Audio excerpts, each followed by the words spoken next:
É muita bênção para os abençoados. Mas hoje nós vamos. é,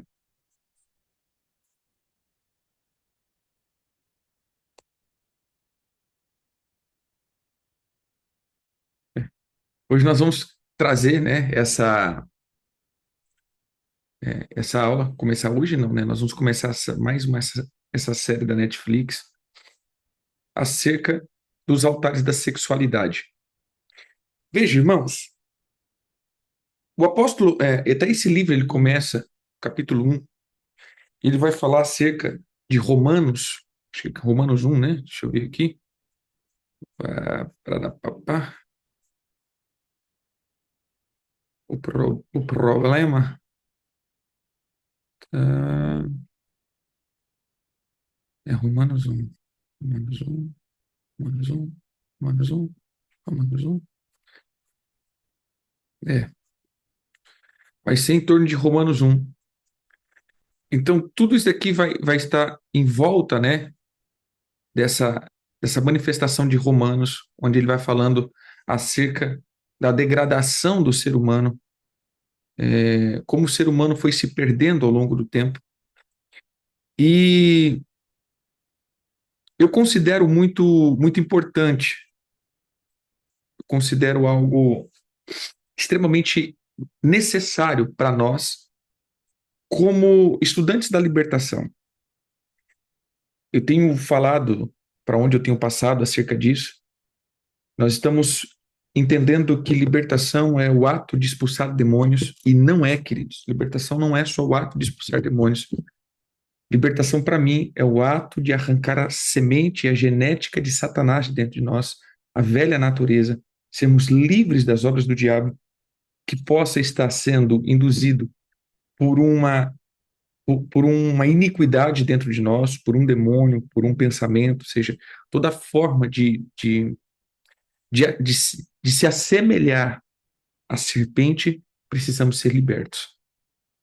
Então, de fato, a gente tá vivendo em um tempo onde a degradação, a idolatria sexual tem sido estabelecido. E isso como uma cultura. Irmãos, como cultura, já estamos dentro dessa dinâmica da, da erotização. Então, as nossas crianças estão erotizadas, tudo envolve isso, a cultura, a liberdade, tudo está dentro dessa erotização. Por quê? Porque é o maior nível de alianças que vão sendo feitos e o maior nível de destruição de uma identidade é, é dentro dessa característica aí da, da sexualidade pervertida. E isso se torna um altar, né? Então, dentro dos atendimentos, nós vamos ver que muitos vão estar com um problema na sexualidade, seja frieza, seja é, promiscuidade. Você vai para dentro de atendimentos, você vai ver muito claramente isso: pessoas presas na pornografia, no adultério, na promiscuidade, na imoralidade, nos sexos pervertidos. Então, é, nós vamos vendo aí que estamos caminhando para isso. E esse livro, para mim, é um livro muito bom. Ele traz, né, uma essência para a gente que quer entrar nessa área da libertação muito boa. Então, o que que a gente vai ver aqui? Primeiro, né, esse não é um estudo vindo de mim mesmo, mas é de Steve Gallagher. Ele é o livro, né, que a gente vai estar lendo aqui, no altar da idolatria sexual. Beleza? Sem demora, então, já demoramos. Bora para o primeiro capítulo aqui.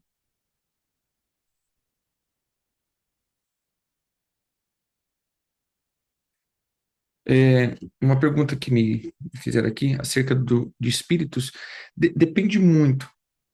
A gente pode colocar o espírito de ira, porque ira, agressividade, tudo é um espírito, né? Mas podemos estar com altares, por exemplo, de o culto afro São Jorge, que é o principado aí da área da violência, da guerra, dos conflitos. E aí a gente vai para a linha dos comandos deles, né? De São Jorge, aí a gente vai indo para os Exu Caveira, sete facadas. Então a gente vai indo. Mas como regra, como via de regra, né, o altar, a gente vai para ira, os espíritos de violência, os espíritos ligados a São Jorge ou Ogum, Oxum, quer dizer, Ogum, e ligando até o comando, o trono de Marte, né, de Ares, que é da violência. Mas também tem que ver se não está ligado a uma característica de traumas, né? Alguma coisa assim. Então vamos lá. Capítulo 1.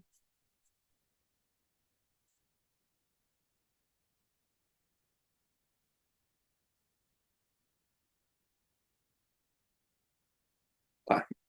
Todo mundo aí está com o livro? E eu também estou com ele na tela aqui, né? Então, não sei para que essa pergunta. Vamos lá. Capítulo 1, então, vai ser tratado sobre os vícios sexuais. Como o cão que torna o seu vômito, assim é o tolo que reitera a sua estultice. Provérbios 26:11.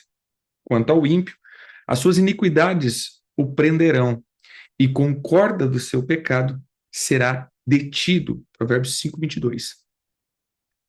Mas principalmente aqueles que, segundo a carne, andam em concupiscências de imundície e desprezam as dominações.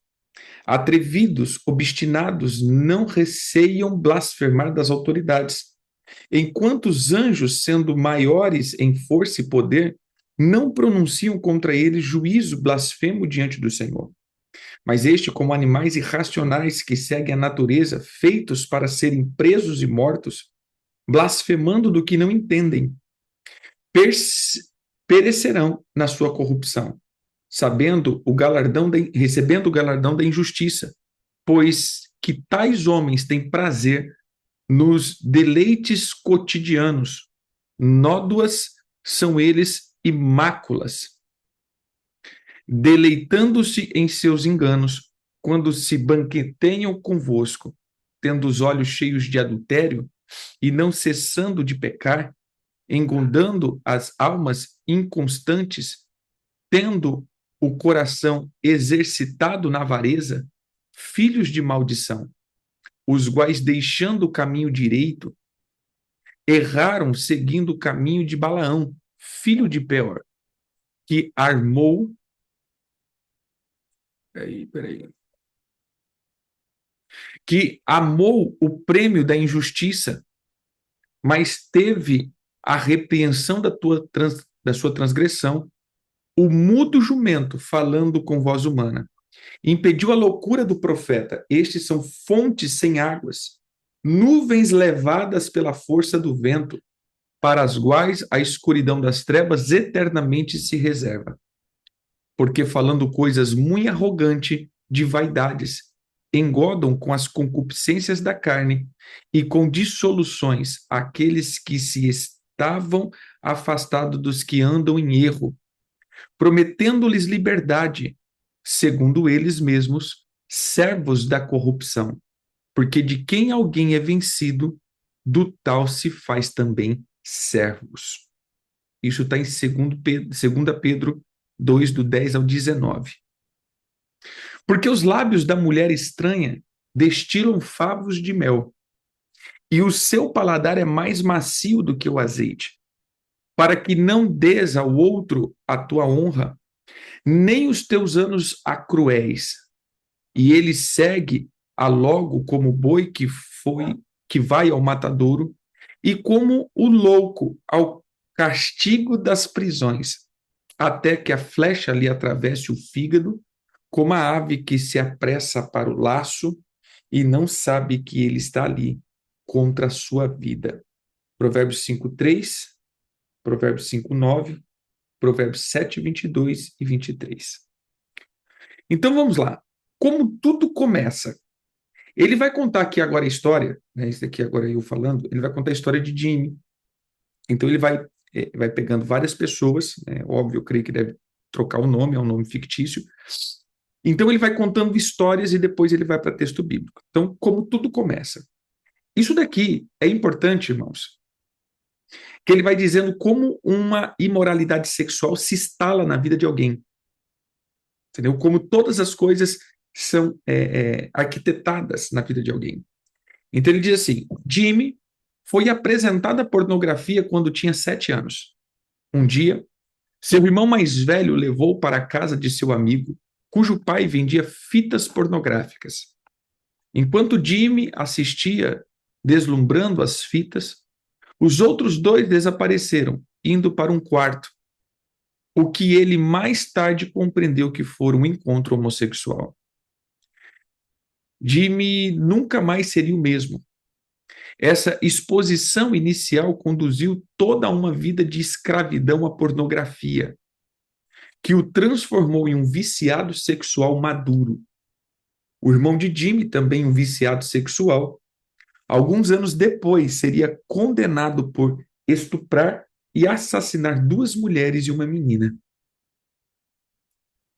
Richard foi apresentado ao sexo pela primeira vez quando era adolescente e foi convidado para ir à casa de um amigo para participar de uma orgia.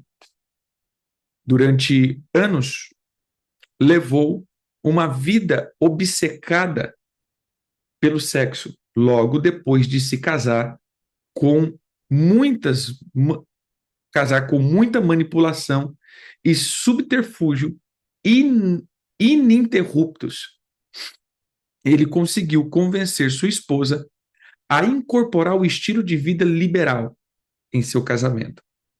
Por 12 anos, Rebeca, sua esposa, viveu em vergonha e degradação constante, até que ela encontrou Jesus Cristo e sua vida inteira mudou. Ainda passaria muitos anos até Richard fazer a mesma descoberta. Um dia, enquanto ainda era adolescente, bom, outro ponto aqui que eu já entro, diante desses atendimentos, sabe que eu tenho visto que está se tornando muito comum? Casais, principalmente homens, que convencem as suas esposas a permitir que outras mulheres estejam no momento. Então ele convida outra mulher e às vezes mulheres convidam outra mulher para o momento. E para o homem ficar vendo, o marido fica vendo, a mulher tem relação com a mulher e ele com as duas. Tem muitos, e daqui casos que a gente já viu, que homens que gostam de dar as suas esposas a mulheres, para ele ver as mulheres tendo relação a pessoa tendo relação sexual com a sua esposa, porque ele sente prazer na masturbação. Então são coisas assim horríveis que a gente começa a ver nesse mundo. E aí eu vou dizer, meu irmão, no mundo gospel, isso é o pior. Mas vamos lá. Richard foi apresentado ao sexo pela primeira vez quando era adolescente e foi convidado para ir à casa de um amigo para participar de uma orgia. Não, tem que eu já li. Peraí. Um dia, enquanto ainda era adolescente, Glenn estava caminhando pela estrada, de volta para casa, depois da escola. Enquanto ele andava com enquanto ele andava com passos pesados, pessoas pesadas, aí é bullying, né? Enquanto ele andava com passos pesados, despreocupadamente, um carro parou no acostamento da estrada a cerca de 800 metros à sua frente. Glenn ficou muito curioso quando viu uma caixa sendo atirada para fora do carro. Quando ele alcançou a caixa, abriu e encontrou centenas de revistas pornográficas. Sua vida nunca mais foi a mesma. Mesmo depois de tornar-se cristão, quando estava na faculdade, anos de vício sexual se seguiram. Glenn tornou-se gerente geral de uma estação de rádio cristã, a despeito da sua luta contínua contra a pornografia. A verdade sobre sua vida secreta finalmente foi revelada quando ele deixou sua esposa devota e fugiu com a esposa de um pastor. Bob foi apresentado à pornografia pela primeira vez quando descobriu revistas de sexo explícito debaixo da cama do seu pai. Anos de escravidão se seguia. Quando a pornografia já não excitava mais, ele começou a andar fugitivamente ao redor de casa para espiar pelas janelas. Furtivamente, né? Hoje eu estou bom de leitura. Ele passava horas em uma janela, esperando o vislumbre de um corpo nu. Depois de arruinar um casamento e quase fazer o mesmo com outro, Bob finalmente buscou ajuda. Então, isso aqui é como tudo começa. Como tudo começa? Normalmente vai começar na infância ou na juventude. Bem? Sempre na infância ou na juventude que começa a exposição à sexualidade pervertida. Agora, a escravidão sexual. Todos esses homens compartilham algo em comum. Eles se tornaram viciados com um comportamento sexual compulsivo. Vício é um conjunto de hábitos pecaminosos de pensamentos e ações que se transformam em um estilo de vida.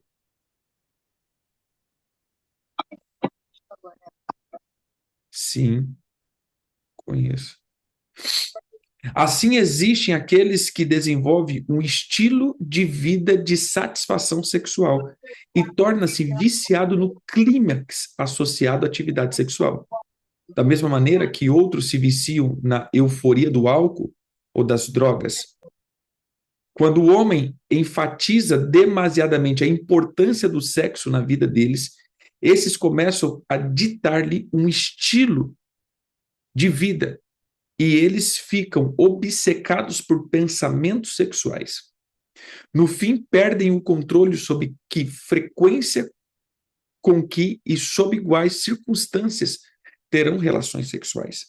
Eles tornam-se prisioneiros de um comportamento sexual compulsivo, o que começa com apenas se divertindo um pouco ou satisfazendo os desejos normais, gradualmente os atrai cada vez mais fundo para o lado da escravidão. Se continuarem sem se arrepender, Deus irá entregar-lhes a um sentimento perverso, conforme Romanos 1, 28.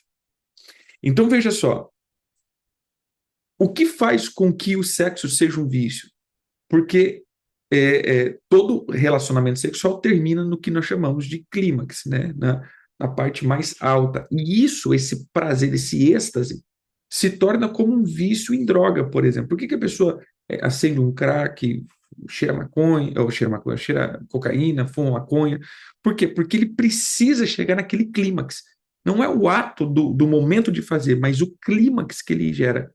Então, isso é o que traz essa característica de vício. Então, a pessoa está viciada naquele ponto, está viciada naquele clímax. Então, ele está sempre querendo ficar lá, naquele ponto, porque aquilo, querendo ou não, satisfaz a alma dele.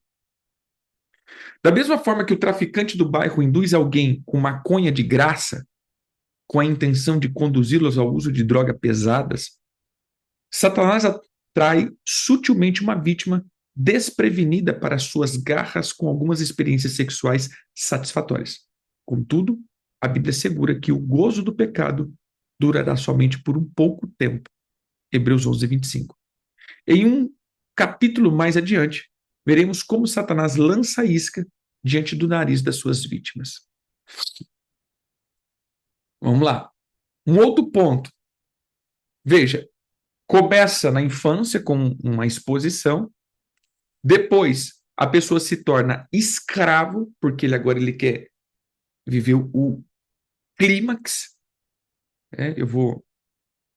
Vamos pontuando então.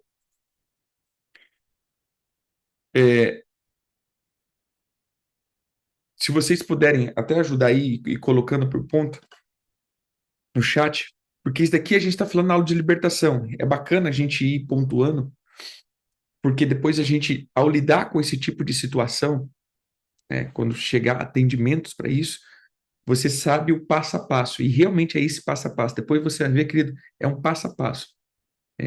Primeiro começa com um trauma, então coloca aí. Primeiro, é um trauma ou uma exposição na infância. Ou seja, a pessoa foi exposta. Ele não tem isso. Então, ele foi colocado lá dentro. Apresentaram para ele. Então, o primeiro passo é a exposição na infância ou adolescência. Segundo, a pessoa se torna escrava do clímax, do prazer que isso gera. Então ele fica viciado. A alma dele sempre quer como uma droga, né? E depois, querido, a pessoa cria uma rotina especial. É isso que é interessante.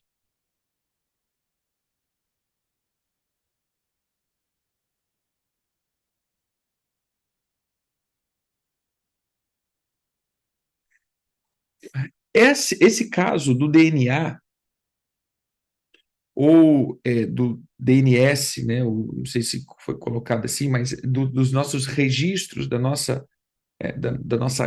questão de hereditariedade, aí nós falamos da iniquidade. Aí nós vamos um passo da iniquidade das maldições. Então, aquilo que os meus antepassados fizeram gera em mim já um sentimento. A minha alma já vem como acoplado a esse dispositivo da sensualidade. Então, a pessoa já se torna sensual, a pessoa já vem com uma predisposição. E os espíritos geracionais abrem uma porta. Isso é o que eu entendo. Por exemplo, eu tive um pai promíscuo, uma mãe promíscua. Então é como que em mim já tem uma legalidade. Eu já vim com uma tendência à promiscuidade. E aí, então, com 3 anos de idade, 5 anos de idade, alguém vem e mexe, né? É, numa masturbação, num abuso, pronto, abriu a porta, ativou aquilo que já estava em mim, e aí aquilo começa a fluir e aí eu começo a alimentar. Então, eu vou alimentando os altares que os meus pais edificaram. Veja, querido, para a hereditariedade funcionar, eu preciso também alimentar o altar. Então, por isso que, às vezes, há uma perseguição em várias áreas. Ou seja, lembra, maldição sem causa não vigora. Então, meu pai foi assassino. Beleza. Então, significa que eu vou ser assassino? Eu já tenho a tendência. Então, uma violência, agressividade. Então, vai começar a aparecer uma circunstância para que eu ative ou alimente esse altar. Aí, pronto, ele passa a ser meu altar. Então, é a transferência de altar. Agora já não é do meu pai, já é meu. Então, os demônios vão tentando fazer com que aquele altar que os antepassados alimentaram, eu possa alimentar. O primeiro alimento que eu coloco ali, ele passa a ser meu, já não do meu pai mais. Então, ele foi transferido de pai para filho. Vamos lá. Então, a rotina especial. À medida que o vício aumenta, a pressão sobre a vítima, ela passa a desenvolver rotina ou rituais especiais com os quais ele se acostuma. O homem com o hábito de assistir às fitas pornográficas pode começar dando uma olhada nas prateleiras de revista de um sex shop por algum tempo. Conforme seu desejo vai aumentando, ele pode aventurar-se a ir para a galeria dos filmes. Há uma sala mal iluminada localizada nos fundos das livrarias. De lá ele pode ir de cabine em cabine, procurando pelo filme preferido ou perfeito, que vai acoplar-se à sua fantasia máxima. Até que ele finalmente satisfaz a sua lascívia. Identifico-me com essa cerimônia em particular. Eu também entrava em um sex shop, isso diz o autor, né? Eu também entrava em um sex shop e dava uma examinada, perambulando pelas cabines de vídeos, vendo as propagandas do filme de cada um.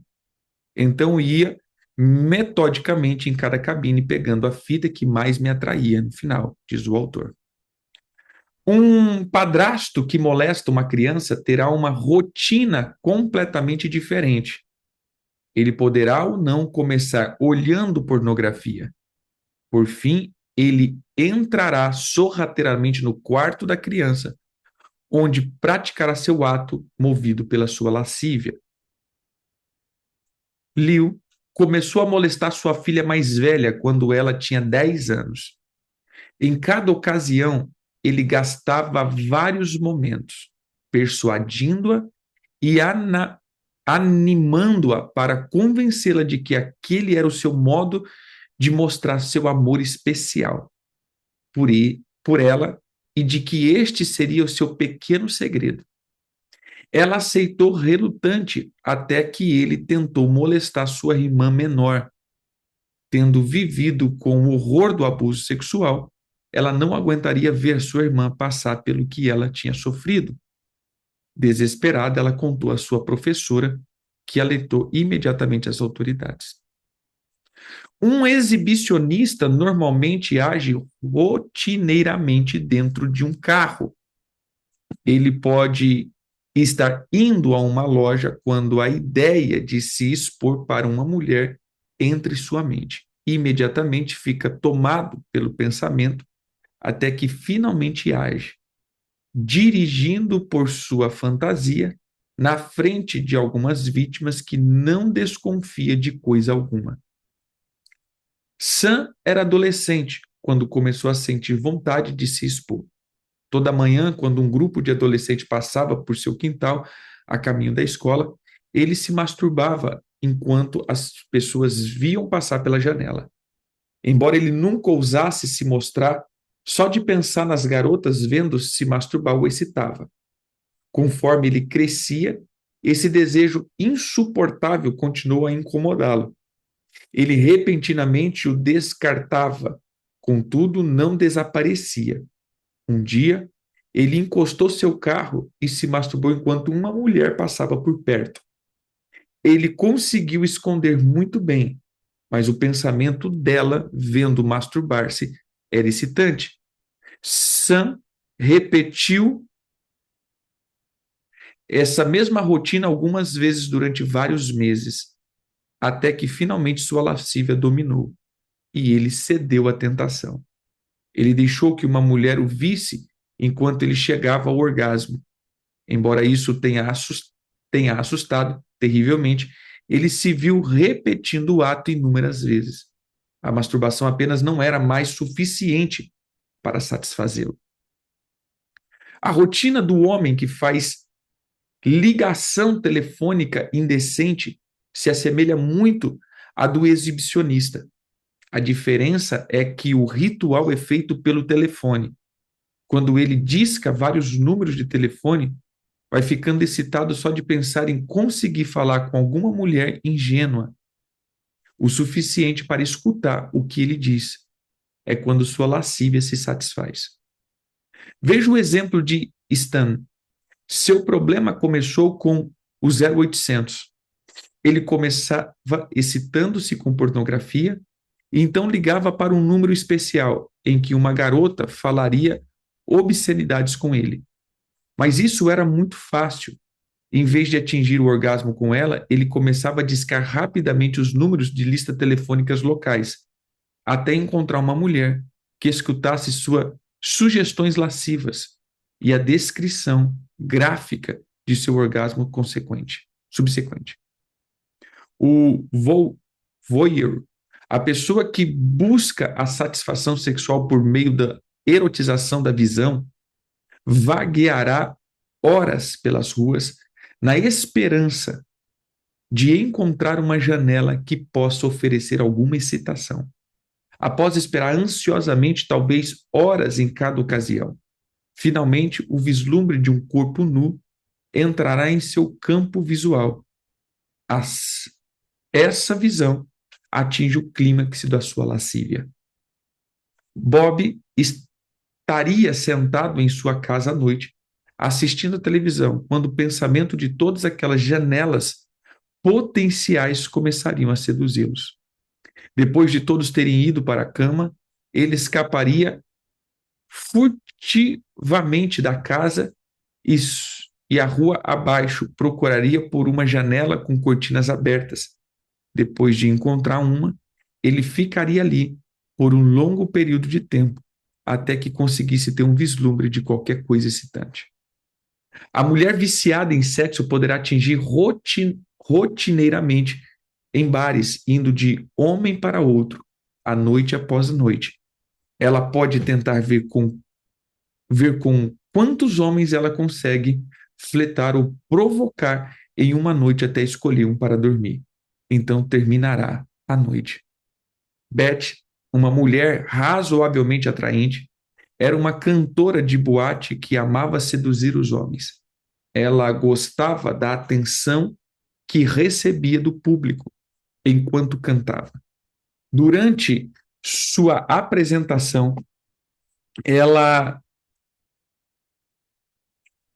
ela escolhia um homem.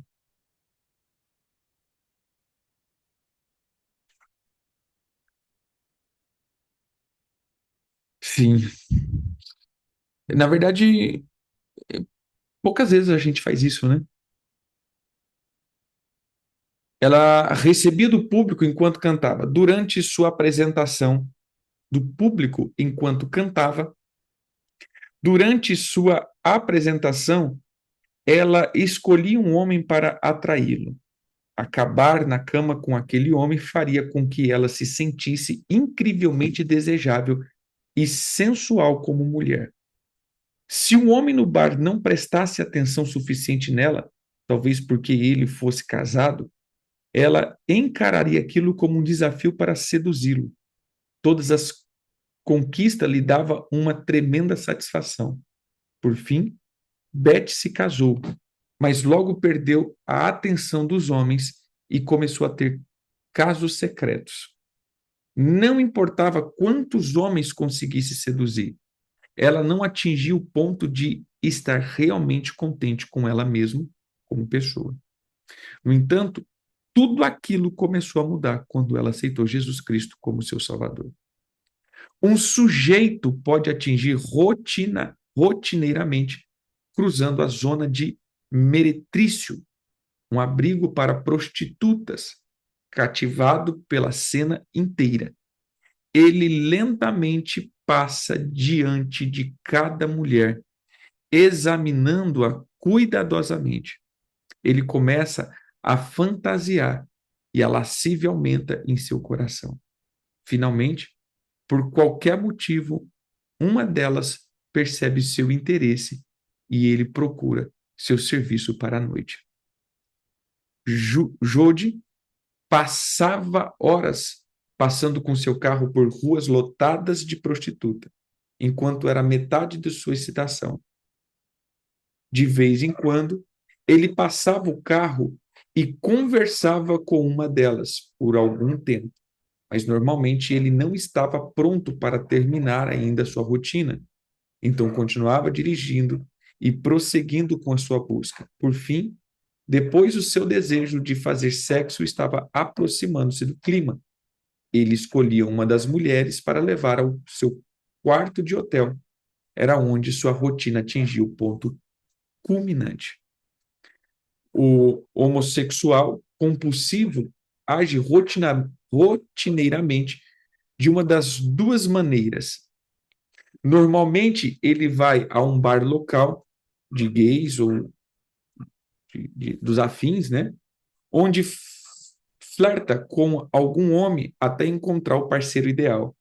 Ou ele pode referir ir a uma galeria de filme de uma sex shop. Ele, aonde haverá homens heterossexuais e bissexuais que aceitarão seus serviços. Lá ele passará de homem em homem a noite inteira, até finalmente se cansar e encontrar alguma maneira de alcançar prazer por ele mesmo. Rick fez as duas coisas. Algumas noites ele ia aos bares de gays ou às casas de massagem, procurando por outro homossexual que lhe atraísse. Os dois podiam tomar vários drinks juntos, enquanto iam se conhecendo e terminavam então na cama naquela noite. Outra noite ele ia aos sex shops. Ele se oferecia para cuidar dos homens heterossexuais que estavam assistindo às fitas pornográficas em pequenas cabines. Em uma noite, ele podia fazer sexo com uma dúzia ou mais de homens naquela cabine. Embora fosse levado a fazer isso, era confuso para ele o quão pouca satisfação ele recebia. Todos esses homens diferentes compartilharam uma coisa em comum: eles permitiam que pensamentos promíscuos, pecaminosos, dominasse a vida deles a ponto de se tornar viciado em seu comportamento. Suas rotinas verdadeiramente podem diferir, mas todos eles têm um padrão distinto ou observável que, no fim, leva aos seus comportamentos sexuais. Então, o que ele quer dizer aqui? Veja, ele conta vários relatos e várias histórias, mas o fato é que essas histórias e esses relatos terminam em nenhum ciclo ou nenhum hábito, nenhuma rotina. Então, essas pessoas criam uma rotina. Como ir para o trabalho? Então, os que são viciados em pornografia, eles vão, então, em determinado horário, eles vão entrar na internet e vão alimentar uma rotina. Todo mundo cria uma rotina, todo mundo cria um hábito, e eles vão alimentar esse hábito todo dia, ou toda semana, ou de tempo em tempo, eles vão alimentando esse hábito, e isso que vai fazendo eles conduzirem ao estado de pecado. Isso é importante, porque a pessoa que quer vencer o pecado sexual, ele tem que destruir primeiro a rotina que ele criou. Porque se ele cria o cenário, ele vai atuar. Então a rotina é o fato de criar um cenário. Essa pessoa vai estabelecer um cenário para que ele possa atuar naquele cenário.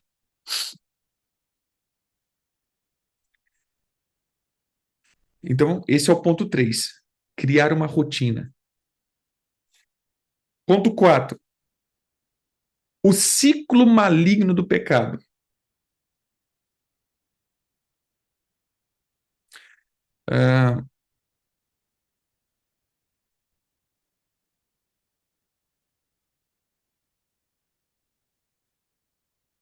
Sim, Daniela, na verdade, esse é um ponto que ele vai colocar aqui, por exemplo, o ponto da pedofilia. A pedofilia é o ponto mais alto da depravação. Por quê? Porque todo ser humano tem um limite e ele vai quebrando esses limites. Então, o pior limite que tem é você violar uma criancinha. Então, assim, é o ponto mais degradante, é o ponto mais absurdo, é o ponto mais horrível, mais nojento que nós vamos ver, é esse ponto. Então, a pessoa vai indo, é que nem ele começa com uma maconha, da maconha ele vai para uma cocaína para o crack, o crack, ele vai indo até chegar no ponto limiar, assim, de depravação, entendeu? Então, a pornografia, um, vamos partir para um lado científico, a pornografia emburrece, mata neurônio. Entendeu? Então, a pessoa que está exposta à pornografia, ela entra em um estado de degradação, de emburrecimento. A mente dela vai ficando atrofiada, aí ela vai entrando para todos os outros pecados.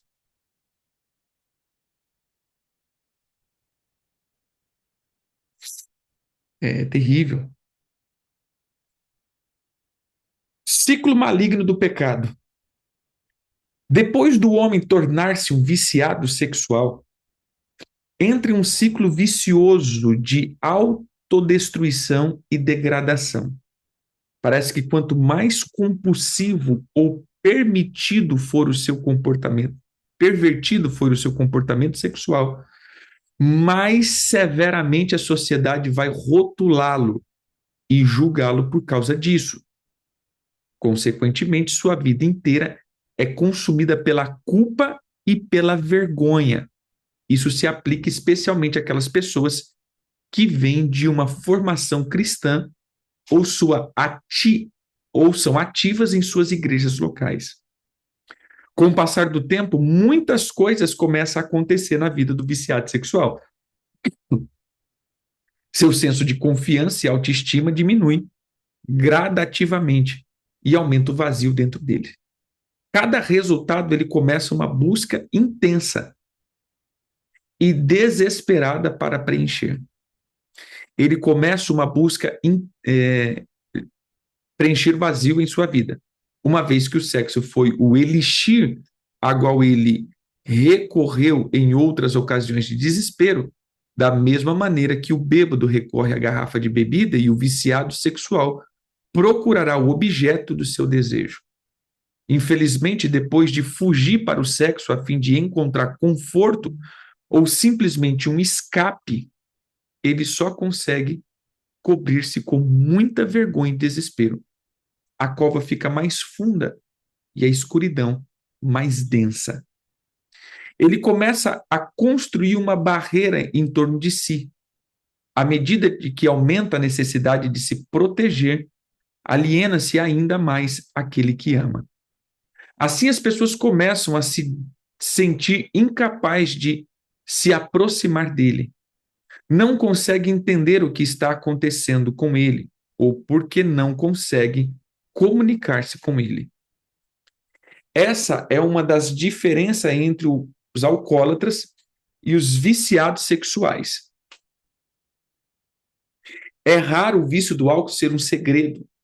Em geral, não leva muito tempo para a pessoa descobrir o problema do alcoólatra. Ele pode até entender porque o bêbado se alienia. Com o viciado sexual, as pessoas normalmente não têm ideia alguma do que está acontecendo e não conseguem entender o comportamento do viciado. Hall descreve o que aconteceu em sua família. Então veja só, olha o que ele está dizendo. Que essa rotina ou essa prática, que agora é o tema, né, o ciclo do pecado, quando se trata do viciado sexual, é difícil de descobrir. Porque o desprezo e a o, seria o desprezo, né? A, o assombro que isso causa é muito. Então a pessoa reprime. Ele cria um mecanismo de esconder. É diferente, por exemplo, de um viciado em álcool. Ele está bebendo ali, tem aquele olharzinho assim, mas isso não é tão repugnante, vamos colocar assim, não é um nível de repugnância do viciado sexual. Ninguém abre um computador e fica vendo pornografia na frente de todo mundo. Mas não tem problema de abrir uma garrafa de cerveja ou um copo de pinga na frente de todo mundo. Por quê? Porque ele não traz essa repulsa. Então, o viciado sexual, ele, ele pode estar em qualquer lugar. Ele pode fazer parte da vida de pessoas que a gente nem espera. Por quê? Porque é algo muito escondido. Porque as pessoas não mostram. Você entendeu? Então, a pessoa cria uma vida onde aquilo é muito bem escondido, muito bem oculto. E a rotina dele passa a ser muito oculta. Ah, tá. A alienação da minha família começou muito antes de eu ter percebido. Foi somente quando fiz um retrospecto que pude ver o que realmente se passava. No início, envolvia somente minha família imediata. Minha obsessão egocêntrica com sexo resultou em minha esposa não receber o amor e a atenção que ela verdadeiramente merecia. Sua frustração compreensível com esse vácuo em nosso relacionamento resultou em brigas incontáveis, muitas delas sérias, diz Hall, né, que é o exemplo que ele está falando aqui. É... Outro ponto, acho que é o quinto. Depois que isso acontece, veja só, foi exposto, criou trauma. Do trauma, o objeto, a escravidão do pecado, ou seja, agora já é escravo. Da escravidão, o, o hábito, a rotina. Da rotina, essa pessoa agora esconde. E agora vem o quinto ponto. O que ele faz? Coloca a culpa no outro. Ele vai tirar dele a atenção. Ele precisa tirar dele a atenção. Então ele coloca no outro. Então veja só. O homem preso pelo hábito do pecado sexual começa a colocar a culpa nos outros por todos os seus problemas.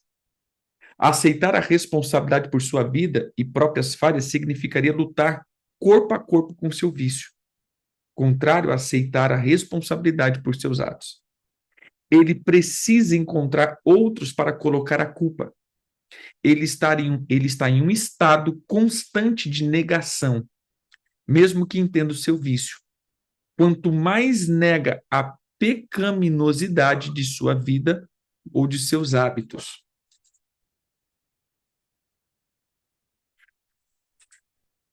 Cadê o negócio aqui? Sumiu daqui minha tela, peraí.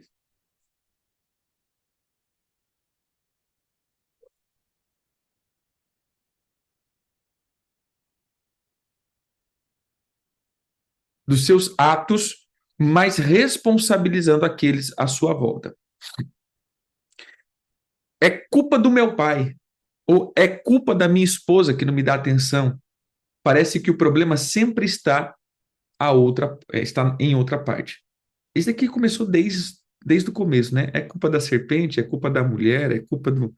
A gente sempre vai tentar transferir a culpa. Eu sou assim por causa do outro. Eu sou assim por causa disso. Nunca sou assim porque realmente eu estou deformado. Então, enquanto a gente não entender isso, a gente nunca vai vencer um pecado ou um altar. Irmãos, isso daqui é a parte séria, séria mesmo. Muitas pessoas me procuram para poder até mesmo questão de libertação e tudo, e, e a princípio parece assim, né, que é, as pessoas não alcançam o que elas estão querendo. Porque, de fato, eu sempre vou dizer, irmão, então tá bom, eu vou te passar isso daqui, você vai passar 7 dias se arrependendo disso, vai passar 15 dias fazendo isso. Por quê? Porque, de fato, se a pessoa não entendeu que ele é o culpado, que ele é o motivo do problema dele, ele não consegue, a libertação é ineficiente. Lembra das duas perguntas que eu sempre falo que Deus faz para nós? Aonde você está e quem te deixou preso aí? Isso é o começo de tudo que precisamos. Porque o estado de transferência é muito comum. Nós sempre transferimos a culpa para os outros. E se eu transfiro a culpa para os outros, não tem como eu tratar os outros. Exemplo, se eu chegar aqui e falar assim, olha, irmãos, a minha esposa é isso, é isso, é isso. Como que vocês vão tratar comigo? Como vocês vão tratar a minha esposa comigo? Não tem como. Então, de fato, eu quero só aliviar a minha dor, transferindo a minha culpa e saindo em um estado de desabafei. Então, eu vou ter que entender o que eu estou fazendo com ela. O que de o que na verdade é a contribuição dos meus maus comportamentos para que esse relacionamento não dê certo, vamos supor no caso conjugal, ou no caso da igreja, ou no caso seja, eu preciso entender qual é a minha parcela de culpa nesse ato que eu estou vendo, ou nesse pecado, ou nessa atitude, ou nesse problema. Qual é a minha parcela de culpa? Aonde eu estou errando? Porque aqui começa a libertação. Exatamente. É isso que eu sempre falo. Em muitos casos, as pessoas não querem libertação, elas querem um cúmplice. Elas querem alguém que dê ouvido para ela. Elas querem alguém que dê razão para aquilo que ela está vivendo.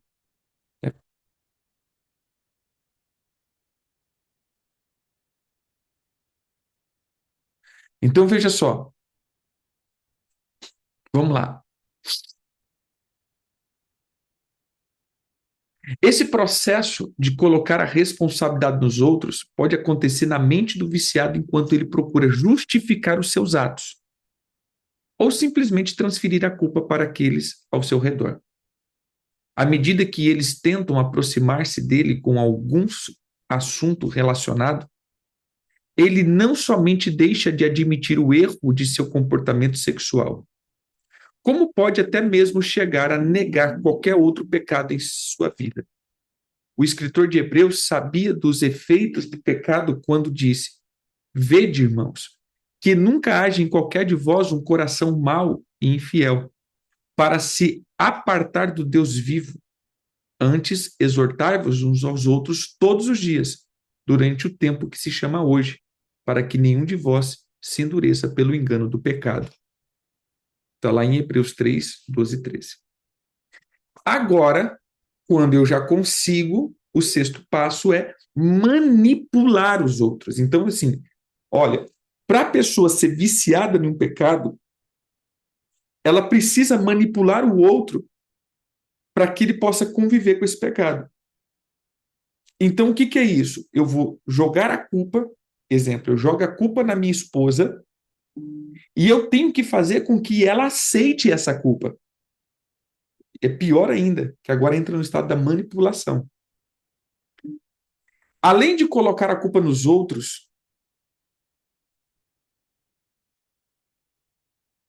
além de colocar a culpa nos outros, o viciado torna-se manipulador.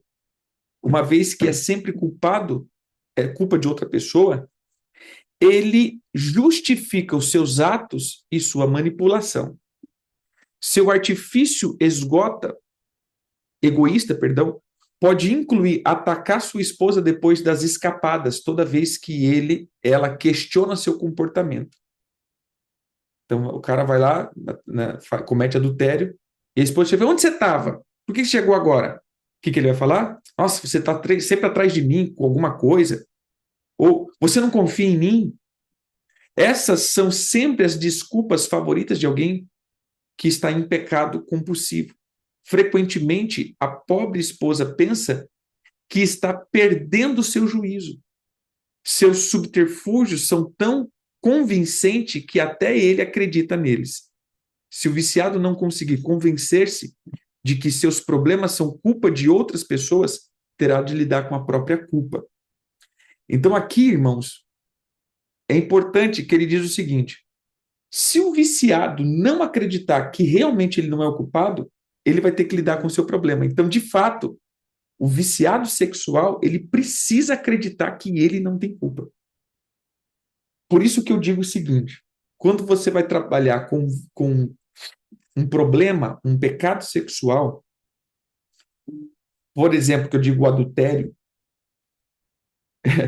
a gente não trata somente o adultério é consequência. O que nós vamos ter que tratar mesmo é a mentira.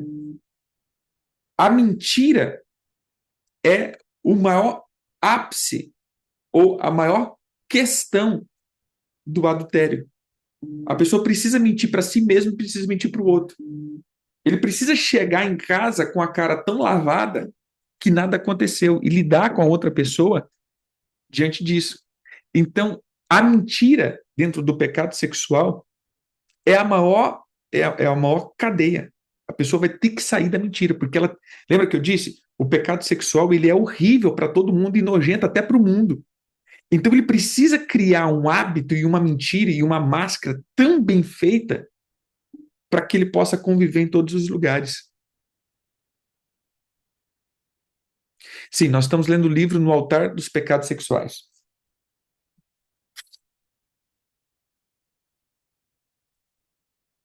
Ele vai falar agora de Richard. Richard usou sua capacidade de manipular com a sua esposa para conseguir seu envolvimento e seu estilo de vida pervertido. A princípio, ele fazia comentários sobre outros homens enquanto fazia amor com ela.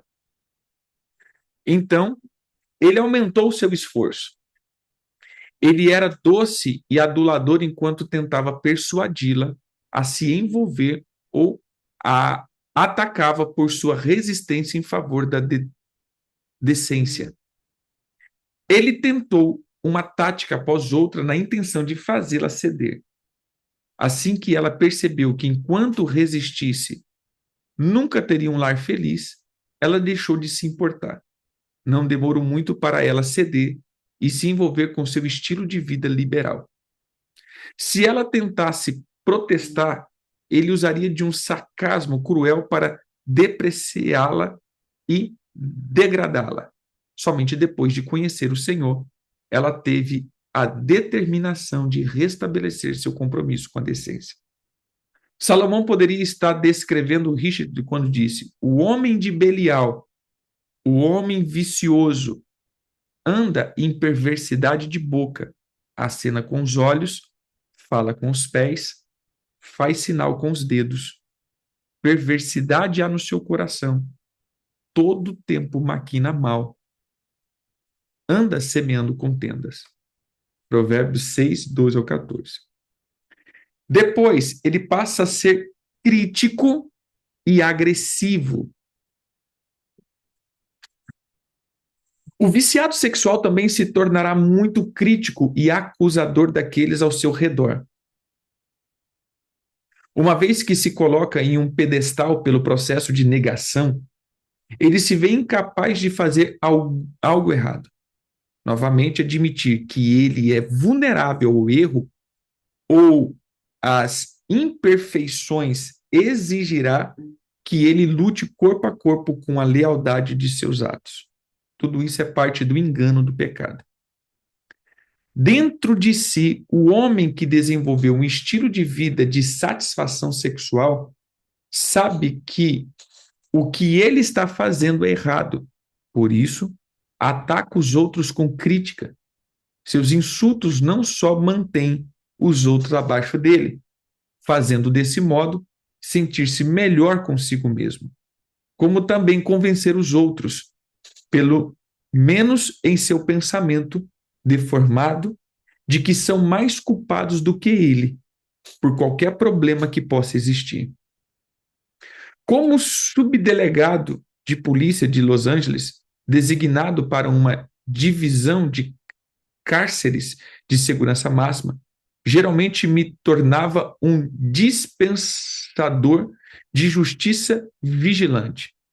Não perdia muito tempo examinando a sujeira em minha própria vida, mas era rápido para infligir castigo em presos problemáticos por suas infrações, diz o autor.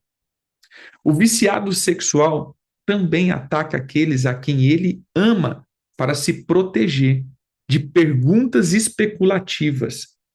Se ele for inacessível, não terá de responder por seus atos. Se a esposa tentar questioná-lo sobre a sua vida pessoal, sua atitude defensiva, maldosa, destrói suas melhores intenções e ela rapidamente aprende a manter a boca fechada. No íntimo, ele sabe que seu temperamento é o seu trunfo.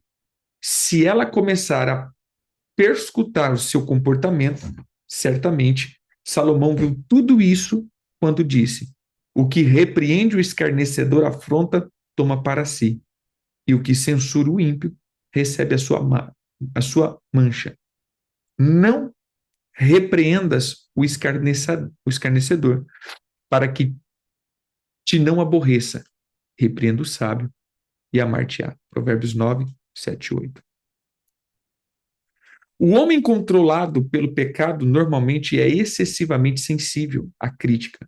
O tempo todo, seu senso profundo de vergonha por seus atos reforça o seu senso de indignidade.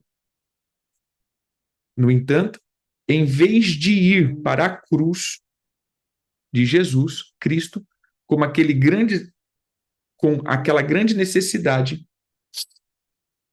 ele tenta lidar com ela tentando criar um senso presunçoso de valor próprio. Seu pecado sexual cria um ciclo vicioso que prova um redemoinho de destruição. Quanto mais pecado o viciado sexual comete, maior é a vergonha e pior ele se sente consigo mesmo. Ele compensa a vergonha tornando-se mais orgulhoso.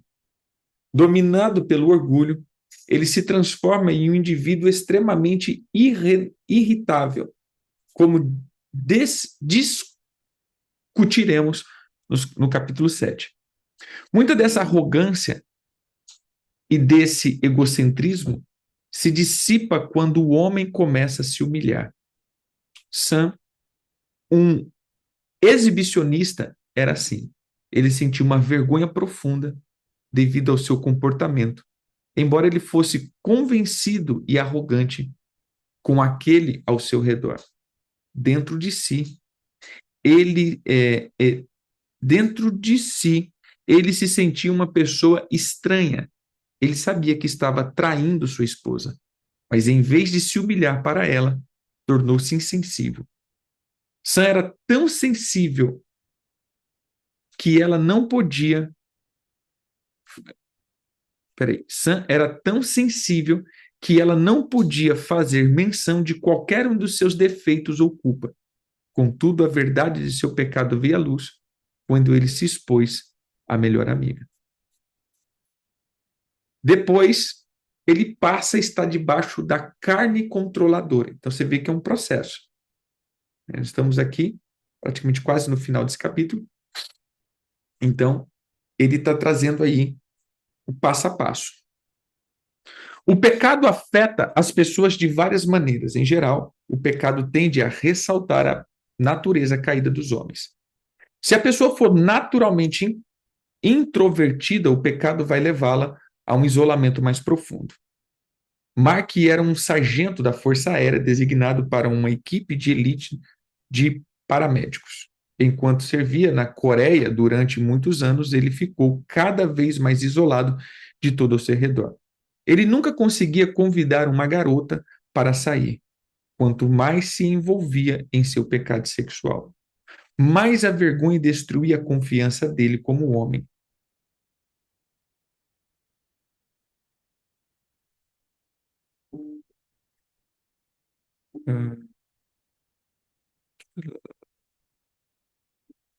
Contudo, nunca teve dificuldade para frequentar casas de massagem e bares agitados, porque ele não precisava ter relação com aquelas mulheres para se divertir.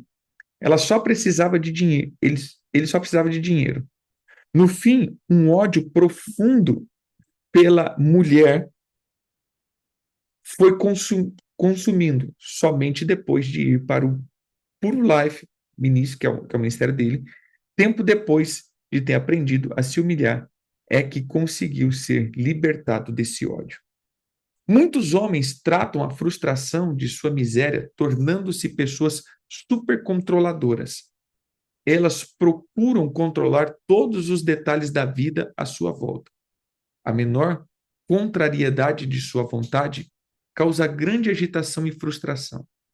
Len era um homem que reconhecia sua necessidade de ir para a casa de recuperação, que é o ministério dele para viciado sexual. Contudo, ele também tinha várias noções preconcebidas de como seria a vida lá.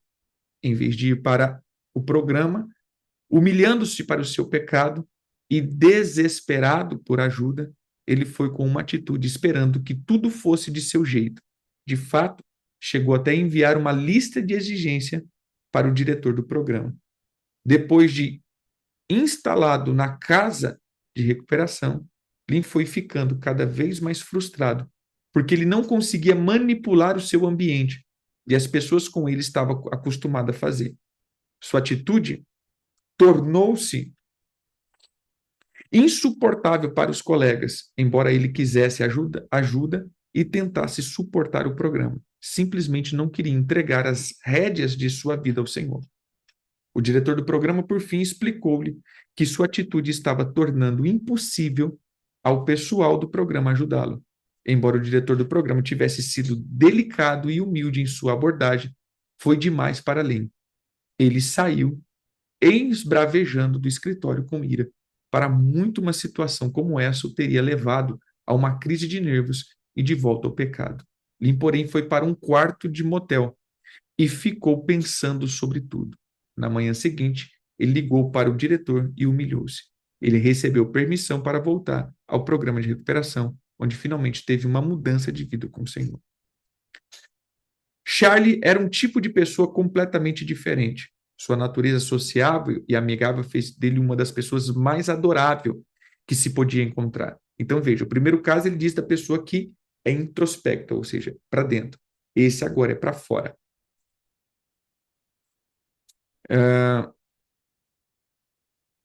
E amável fez dele uma das pessoas mais adoráveis que poderia encontrar. Entretanto, ninguém sabia que ele era um voyeur, alguma coisa, um exibicionista, um daqueles caras lá.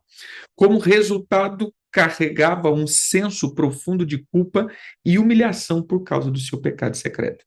Charlie não era de forma alguma uma pessoa brava por natureza, nem controladora ou introvertida, perdão. Ele era popular e parecia ganhar impulso na vida, ganhando admiração e afetando aqueles que o cercavam. Sua natureza amável só servia para disfarçar um espírito extremamente arrogante. Quanto mais ele cedia ao seu pecado, mais generoso se tratava. A atitude confiante de Charlie mascarava sua arrogância e falta de respeito a qualquer autoridade. Na realidade, ele podia passar impune na igreja porque as pessoas gostavam muito dele. Quando Charlie chegou ao programa de recuperação, Deus tratou muito severamente de seu espírito zombeteiro e rebelde. Depois, tornando-se humilhado e se tornando sóbrio, a vida dele foi transformada. Embora cada caso seja diferente, a natureza verdadeira do homem será alcançada pelo seu pecado. O pecado, como a guerra, só ressalta o pior das pessoas. Zombeteiro seria uh, a chocarrice, né? As pessoas que ficam humilhando os outros, tirando sarro do outro, achar graça expondo o outro, né? É isso que eu pelo menos entendo. É de zombar, exatamente. O pecado como guerra só ressalta o pior das pessoas. A resposta fornecida na última parte deste livro ajudarão a eliminar a velha natureza carnal e diminuir as falhas da pessoa. E a paranoia. Outro fenômeno que o viciado sexual enfrenta é a paranoia, em pensar que os outros sabem a respeito do seu comportamento secreto. Lembro-me, diz o autor, de que certa vez, ao sair de um sex shop, depois de ter cometido um ato lascivo, um carro de polícia vinha em minha direção, tocando a sirene.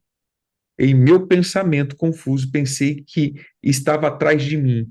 Em outra ocasião, a caminho de um sex shop, vi um carro com os meus amigos. Embora tenha guiado meu carro para longe da loja, eu sabia que seria,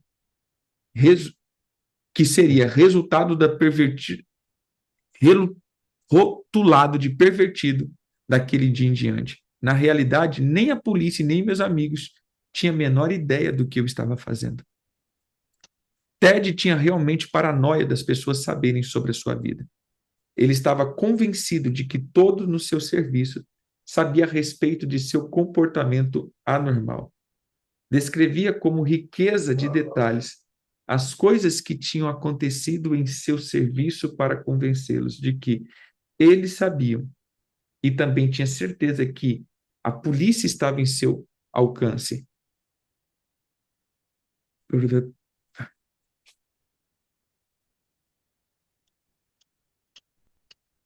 Encalço, perdão, 24 horas por dia. Precisei conversar muito com ele para convencê-lo de que a polícia não tem condição de concentrar vigilância e em um só exibicionista. Além da paranoia, existe a vergonha profunda de que os viciados sexuais convivem diariamente. Eu me sentia um verdadeiro hipócrita quando ia à igreja. Sempre tive uma sensação desagradável de que as pessoas na igreja sabiam, de alguma maneira, o que eu estava fazendo em secreto. Quando finalmente comecei a andar em Vitória, fui libertado para conseguir olhar as pessoas nos olhos, saber que eu sabendo que eu nada tinha a esconder. Como Salomão descreve, fogem os ímpios sem que ninguém os persiga, mas qualquer justo está confiado como filho do leão.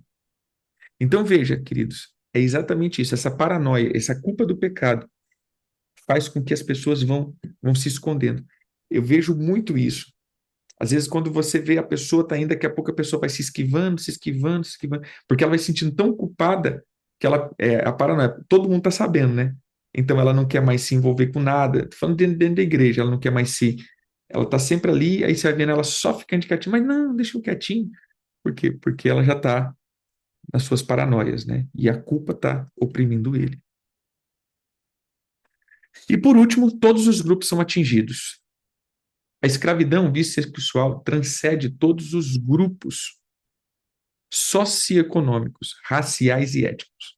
A ideia do pervertido sexual de um homem mirrado e imundo saindo debaixo de alguma pedra foi banida nos últimos anos, visto que cada vez mais são descobertas personalidades respeitáveis essa situação comprometedora. Na verdade, quanto mais altamente responsável for o viciado em sua vida pública, mais vergonha ele terá e maior será o seu medo de ser descoberto e exposto. O vício sexual também vai além das linhas de preferência sexual. Nem todos os homossexuais são viciados em comportamentos sexuais compulsivos.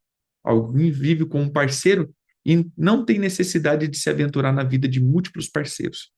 Contudo, naturalmente, essa é uma rara exceção. A homossexualidade, por sua natureza, promove a variedade no sexo.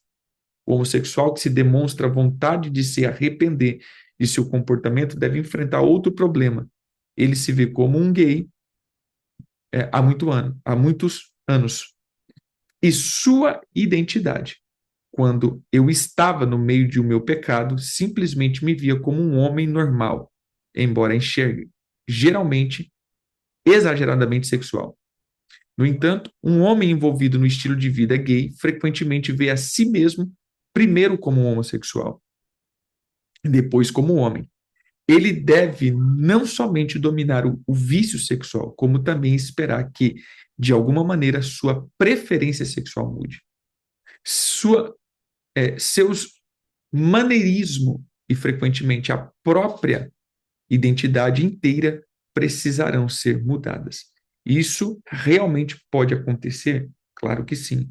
A promessa de mudança e libertação do pecado está bem no coração do Evangelho. Se, pois, o Filho vos libertar, verdadeiramente sereis livres. João 8:36. Amém? É. Próxima aula nós vamos, então, ver o aspiral da degradação. Então, aqui a gente viu o passo a passo. Qual que é o passo a passo? Veja só.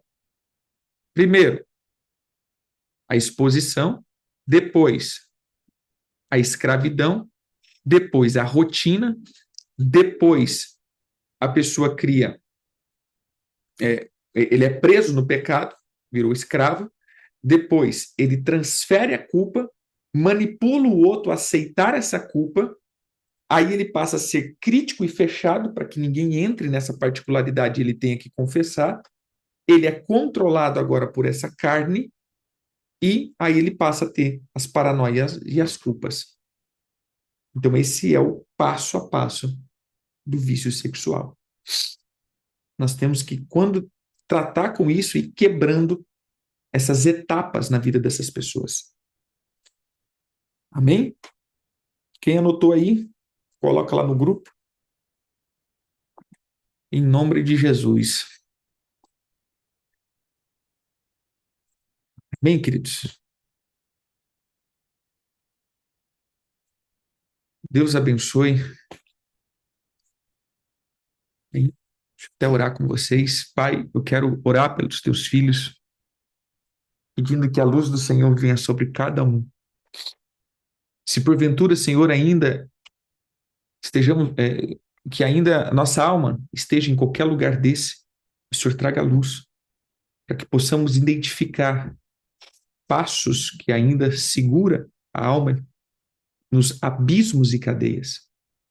Que o Senhor também nos faça instrumentos para poder aferir a vida de outros no sentido de não julgar, mas de trazer conserto.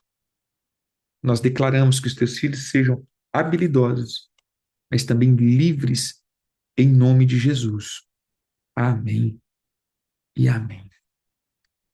Amém, queridos? Que o Senhor abençoe. Fiquem com Deus. Shalom, shalom.